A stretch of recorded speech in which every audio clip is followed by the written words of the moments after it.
तिब्बतमा रहेको कैलाश पर्वत समुद्र सतहदेखि 22,068 फुट उचाइमा रहेको छ। यसको उचाइ 6,638 मिटर छ।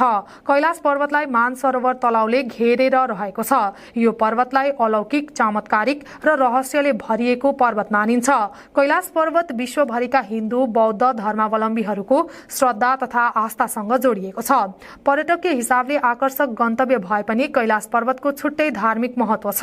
स्वयं भगवान शिवलाई नै कैलाशको नामले पुकारिन्छ। यो हिन्दू धर्मको सबैभन्दा पवित्र तीर्थस्थल पनि हो। कैलाश पर्वत एक रहस्यमयी पर्वत हो जहाँ धेरै रहस्यहरू रहेका छन्। मानसरोवर स्थित कैलाश पर्वतमा साक्षात भगवान शिव विराजमान छन् भन्ने विश्वास समेत गरिन्छ। हिन्दू धर्मावलम्बीहरूले जीवनमा एकपटक कैलाश मानसरोवरमा जानै पर्ने मान्यता पनि राख्दछन्। पौराणिक कथन अनुसार शिवका अलावा ब्रह्मा आदि देवगण, मरीचि आदि ऋषि, रावण, भस्मासुर आदिले त्यहाँ तपस्या गरेका थिए।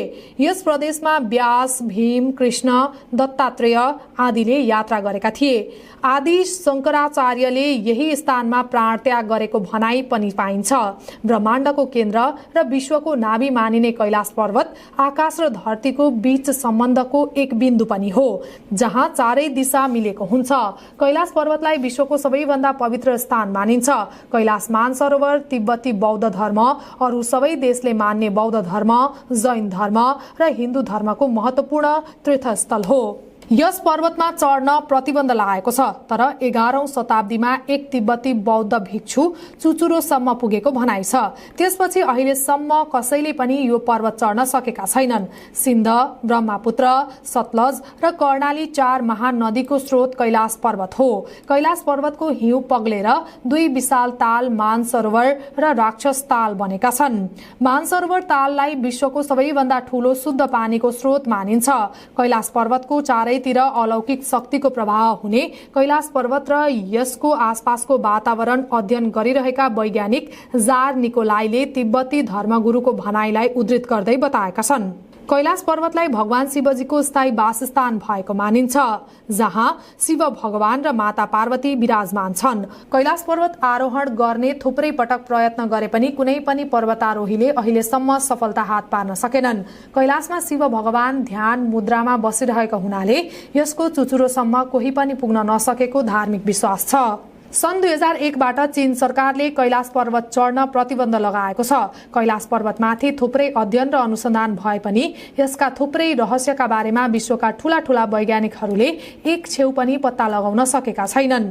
कैलाश पर्वत चढ्ने कोसिस गरेका पर्वतारोहीहरूको फरक अनुभव रहेको छ। कसैले पर्वतारोहण गर्न लाग्दा बेगले आँधी आएको, त कसैको मुटु दुखेको र केहीले सही बाटो जाँदा जाँदै बाटो भुलेको र केहीले बाटै गायब भएको बताएका छन्। कैलाश पर्वत या मानसरोवर तलाउ क्षेत्रमा निरन्तर एक आवाज सुनिन्छ।